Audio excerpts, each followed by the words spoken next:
Hey, what's going on, Phone Dogs? BoHD here. I hope you guys are doing well.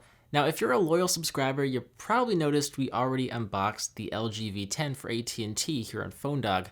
But as much as I love AT&T, I don't like how they destroy the presentation of devices by rebranding and redesigning the packaging to market their brand. In a lot of ways, it's a waste of resources and it just ruins the experience that the manufacturer intends for you to have. So I wanted to treat you all to an unboxing of the LG V10 in Luxe White, which is exclusive to Verizon. I hope I'm saying that right.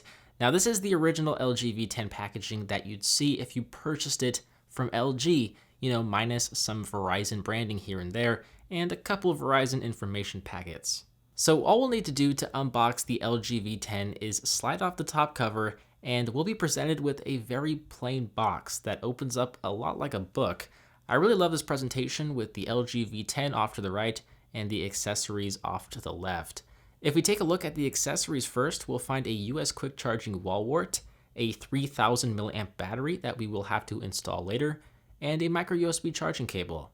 That's about it. To all of those who issued concern over the lack of headphones in the last unboxing we did, unfortunately, there are still no headphones in this unboxing. On the right hand side, we have the star of the show, the Luxe White LG V10, nestled away in its own little compartment. I'm going to put it off to the side for 1 second because underneath we have one more goodie. It's a Verizon Quick Start Guide.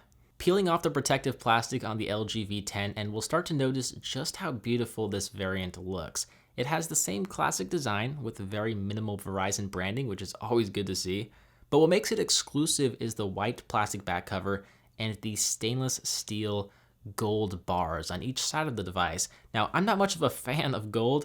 When offered the choice between a dark gray or black device and a gold device, 95% of the time I'll choose the darker theme. However, the gold color on the LG V10 isn't excessive. In my opinion, it pairs well with the predominantly white front and back. I do like how in addition to the rosy gold steel bars, there's a rosy gold camera ring present here as well. I kind of wish the metal ring around the fingerprint scanner were gold colored as well, but it's not. The V10 does in fact have a fingerprint scanner on the back of the device built into the home button.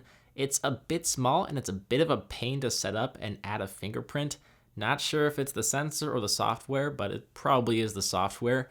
But it has a tough time detecting my finger in the setup process, and it requires you to tap your finger on the sensor like 100 times, it seems. Once my fingerprint is added though, it works pretty well to unlock my device. The V10 does have a 5.7-inch QHD LCD display, which is a beauty. Now, it's not my absolute favorite display on the market. I do prefer AMOLED displays, but it's one of the best LCD panels I've used. LG and Verizon has gone far enough to customize the lock screen and the home screen to fit the Luxe White color configuration.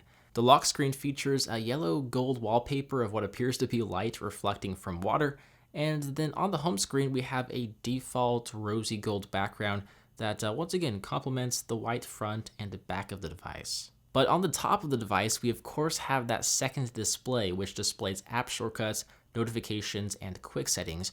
You can customize the type of content you want on the second display as well as whether you want it to be on or off when the main display is on or off. It's only supposed to have a 5% impact on the battery life between charges since it is an AMOLED display that doesn't require much power. But some other specs worth mentioning of the LG V10 include a Snapdragon 808 hexa-core processor with 4GB of RAM and a 16 megapixel camera sensor on the rear that's the same sensor as the LG G4. The performance is really no different than the other model I got my hands on. It's fast once it's warmed up, but there's still some lag here and there, due largely to LG's software running on Android 5.1 Lollipop. The rear camera sensor I know is a fantastic sensor. I loved it on the LG G4.